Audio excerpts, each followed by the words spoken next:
la reforma del 2012, ¿no?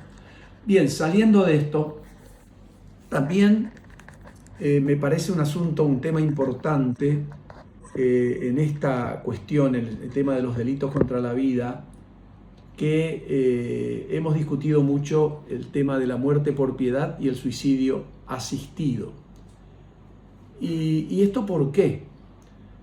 Porque el derecho a una muerte digna, yo tengo una postura tomada ya desde hace mucho tiempo. Por primera vez la publiqué en una obra también publicada en Córdoba, en homenaje al profesor Sebastián Soler, donde expuse mi idea sobre la eutanasia, donde sostengo que se debe despenalizar la eutanasia activa o desincriminarla como una causa de exoneración de pena. Pero bueno, esa es otra discusión para otro tema, ¿no? Para otra discusión. Pero en este caso, sigue siendo para nosotros, y fue, por eso iniciamos la discusión de esta temática, una problemática que no ha sido resuelta no solo en la Argentina, sino en muchos países de nuestra región, no ha sido resuelta en las instancias legislativas. ¿Cuál es la solución que se han propuesto en algunos códigos modernos, por ejemplo? Algunos, desincriminar estas cuestiones, es decir, declarar la impunidad de la eutanasia activa, y otras se han decantado por una solución, digamos, que se cree más compatible, que vamos a ver rápidamente, el llamado homicidio por piedad. Es decir, una figura a quien se ha incorporado una pena de prisión que se regula o sin establecerse un mínimo. Ejemplo, el proyecto Soler del 60, ustedes recuerdan que el profesor Soler escribió y propuso en ese proyecto esta figura, diciendo se impondrá prisión de hasta 4 años, de manera tal que esa otra solución que proponía en aquel entonces el profesor Soler. Nosotros aquí nos decantamos por un mínimo bajo, un mínimo de pena bajo, que es cierto, podría pensarse que es una suerte de impunidad indirecta o que está escondida, digamos, en el sistema.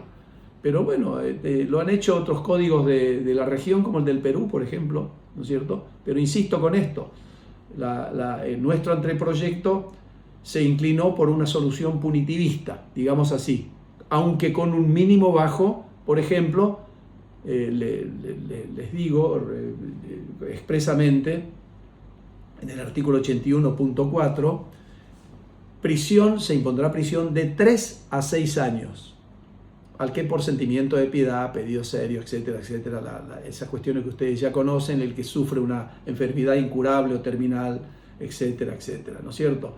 Entonces, esto que quede muy claro, porque no significa, ¿no es cierto?, que la eutanasia activa ha sido en el anteproyecto desincriminada, como en algunos países decía, por ejemplo, España, en Europa, y Colombia en América Latina, ¿no? Aquí en el anteproyecto la eutanasia activa sigue siendo un delito, es decir, con una pena, es cierto, atenuada en relación con el delito de homicidio del artículo 79.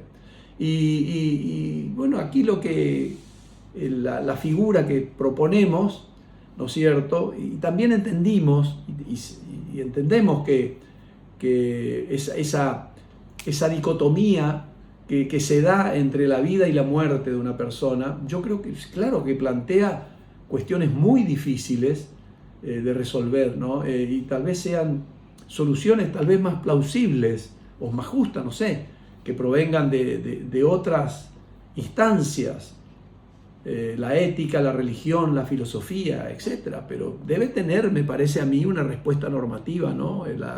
La solución o la respuesta, me parece, en un Estado de Derecho, yo creo que la respuesta más adecuada debe provenir precisamente del derecho. Y bueno, eso es lo que hicimos, ¿no es cierto? Entonces, ¿qué tiene de importante, según nuestro parecer, esta figura que proponemos? que por un lado respeta el derecho fundamental a la vida. El derecho fundamental a la vida. Pero por otro lado también respeta el derecho de la persona que está padeciendo esa situación trágica, esa situación dramática, esa situación de vivir con en la cabeza y en el cuerpo con una enfermedad terminal que se sabe que se va a morir, que se sabe y que sufre dolores insoportables. Nosotros creímos, mis queridos amigos, que el derecho penal no puede quedar en silencio frente a estas situaciones y no pronunciarse en este drama en la vida de una persona. Entonces hemos propuesto esta figura que mencioné hace un ratito. También, saliendo un poquito de esto y entrando en otras cuestiones, también hemos trabajado mucho, ya lo dijo un poco Horacio en su exposición, sobre esta cuestión de género, o llamada cuestión de género. Y hemos elaborado varias normas en ese sentido, bueno, que están algunas en el libro primero con las cuestiones generales o los principios generales, y hay otras cuestiones que han sido introducidas en el libro segundo, donde están las figuras en particular, ¿no? Hemos incorporado al artículo 77 la ley Olimpia, es decir, hemos incorporado también dentro del concepto, el viejo concepto, ustedes recuerdan del 78, violencia también abarca a la hipnosis y digamos, al consumo de narcóticos, al uso de narcóticos. Ahora le hemos agregado también la violencia digital, con su concepto como está en la ley Olimpia, ¿no? Hemos incorporado también un sistema de agravación específica en el artículo 40, digamos que eleva la pena, se hace aplicable un tercio superior de la escala penal, ¿no es cierto?, si no hay atenuantes, obviamente, en diversas circunstancias preestablecidas en ese artículo, y entre ellas las que se relacionan con esto que estoy trabajando, que estoy analizando: el odio racial, religioso o político, la discriminación y la violencia de género, y otras cuestiones más. Pero con esto lo que quiero señalar es que hemos prestado especial atención a la violencia de género, no solamente en esto que acabo de describir, sino también en la incorporación de figuras que tienen vinculación con esta problemática. Por ejemplo, el acoso sexual. Hemos incorporado el acoso sexual cuando el autor se aprovecha de una situación de superioridad laboral, docente o de prestación de servicio, etcétera, etcétera. Es decir, hemos incorporado el acoso laboral para evitar todas estas cuestiones de interpretación y que forzadamente muchos jueces tienen que ir a rebuscar en el Código Penal vigente alguna figura que encaje, ¿no es cierto?, en este tipo de cuestiones o de hechos, ¿no? Hemos reelaborado y repensado el grooming,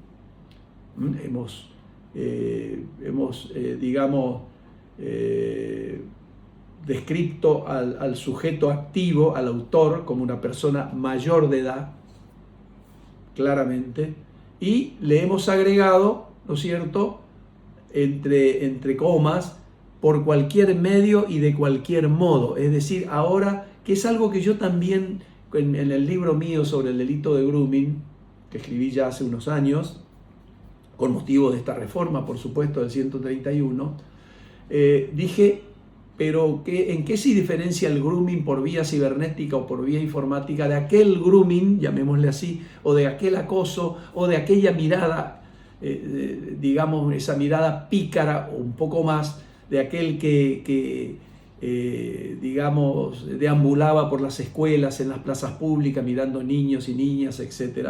Bueno, ¿cuál era la diferencia? O con alguna finalidad sexual, ¿no? ¿Cuál era la diferencia? Simplemente el uso de una vía informática, de una vía remota, ¿no? Entonces le hemos agregado por cualquier medio o de cualquier modo, de manera tal que en el anteproyecto también el grooming se puede cometer en las plazas públicas, es decir, en presencia o en vía directa, ¿no?, de cara a cara. Hemos también incorporado, siguiendo con esta temática de la violencia de género y prestando mucha atención en la mujer, hemos incorporado entre los delitos contra la libertad los actos repetitivos de hostigamiento, el stalking, los atti persecutori, digamos, del derecho penal italiano, que en algún momento se intentó con algún proyecto en el Congreso, pero que sí en algunas provincias los códigos contravencionales lo tienen como acoso callejero, digamos, es decir, el hostigamiento permanente a una persona. Bueno, hace poco ha salido en los medios de comunicación, ¿no es cierto?, el acoso, el hostigamiento de una persona hace ya varios años a una persona dedicada a, bueno, conductora de televisión o no sé, algo así, ¿no? Pero bueno, esto se ha dado mucho en la Argentina y no ha tenido una repercusión en el Código Penal, en ninguna reforma. Como están, por ejemplo, en los códigos de España y de Italia, expresamente tipificados. Y dentro del título, porque hemos dejado un título específico a los delitos informáticos, incorporamos el sexting, es decir, ¿no es cierto?, la difusión, revelación, etcétera, de imágenes o grabaciones de naturaleza sexual, bueno, que se difunden por la otra parte, digamos, sin la autorización y el consentimiento de una de ellas, no sin la prestación del consentimiento. Y en los delitos contra la propiedad, y con esto voy terminando, menciono solamente dos cuestiones. Una, como les decía al comienzo, hemos tipificado la estafa piramidal que hemos visto en estos últimos tiempos en la Argentina y en otros países de la región, ¿no es cierto?, como una fórmula agravada hasta 7 años de prisión, bueno, en la medida que se den ciertas circunstancias que están establecidas en el artículo 172 como segundo párrafo.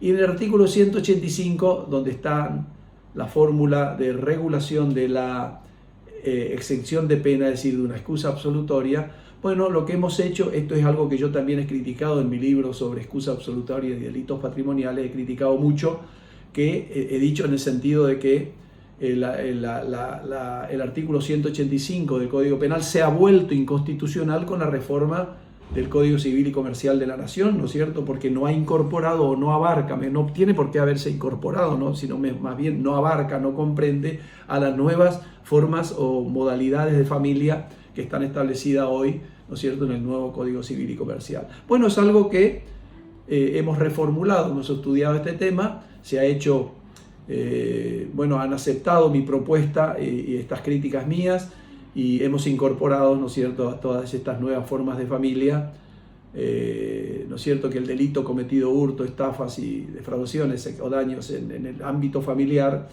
etcétera, ¿no es cierto?, bueno, se opera la excusa absolutoria. Y bueno, y con esto les voy terminando y le concluyo con una figura nueva, muy novedosa, que también se me ocurrió en un momento porque nos pasó en un aeropuerto de Argentina, este tema de la huelga de los aeronáuticos, y bueno, que generó una serie de conflictos de este tipo, conflictos laborales o políticos o ideológicos, etcétera, que han generado perjuicios muy grandes, no solo económicos, a las propias empresas, sino también a la gente, y mucha gente en los aeropuertos perdía conexiones y perdía mucho dinero y problemas personales, etcétera, con estos conflictos, digamos, escondidos bajo una protección de los trabajadores, ¿no? Entonces, lo que hicimos, incorporar un delito, después podría explicarlo con más detalle, fue una propuesta mía que se receptó en la comisión, ¿no es cierto?, declarar ciertas actividades como servicios esenciales y la interrupción, es decir, de este tipo de servicios, bueno, digamos, castigarlo con una pena que pusimos también hasta 7 años de prisión. Y con esto respetamos el derecho de huelga, ¿no? Esto que quede muy claro, así como respetamos otros derechos fundamentales de los individuos. ¿Y esto por qué? Porque el derecho de huelga no es absoluto. Es un derecho que está sometido, como cualquiera de los otros, a limitaciones cuando se trata de preservar la libertad o los derechos de otros, de terceros. Es decir, cuando se entra en esa colisión de bienes que son básicos, obviamente, de los individuos, o ante el mantenimiento de servicios que son vitales para la comunidad. Eso no lo dice Bompadre, lo dijo la Corte Suprema en varios fallos. Les podría señalar cuáles son, no recuerdo en este momento el número, pero lo ha dicho la Corte Suprema. Y en el derecho comparado es una cuestión que ya está tipificada, por ejemplo, en Italia, está en España, está en Portugal, en Brasil, etcétera, en varios países. En nuestro país, toda esta temática de los servicios esenciales a la aeronáutica civil o comercial está en el Código Aeronáutico. No es algo extraño en nuestro país. Y también está el problema en el régimen laboral, en la ley 25877 del 2004. Es decir, que tenemos hace varios años alguna regulación que trata sobre los servicios esenciales y la interrupción con motivo o ocasión de un conflicto laboral. De manera tal que lo que faltaba es una respuesta en el Código Penal, porque no tiene una específica, o por lo menos poco satisfactoria, ¿no? Porque el juez se ve en figurillas de tener que ir, como decía hoy, a pasear por el Código Penal a ver qué figura encuentra, las coacciones, las amenazas, los delitos contra la libertad de trabajo, etcétera, etcétera, ¿no? Pero no hay, eso sí, una figura específica en este tema. Bueno, eso es lo que hicimos, incorporamos una figura específica y en este momento, si este anteproyecto se aprueba, por supuesto, va a entrar al Congreso en poco tiempo más, esperemos que mis queridos amigos, para el 2025 tengamos un nuevo Código Penal en la Argentina. Les mando un gran abrazo a todos, a vos Mario, a vos Marcela, a Horacio querido, y bueno, nos vemos próximamente en otro encuentro con muchísimo gusto y que tengan unas fiestas, un año nuevo, una Navidad, una Nochebuena, que pasen en familia muy bien y les mando un gran saludo. Bueno.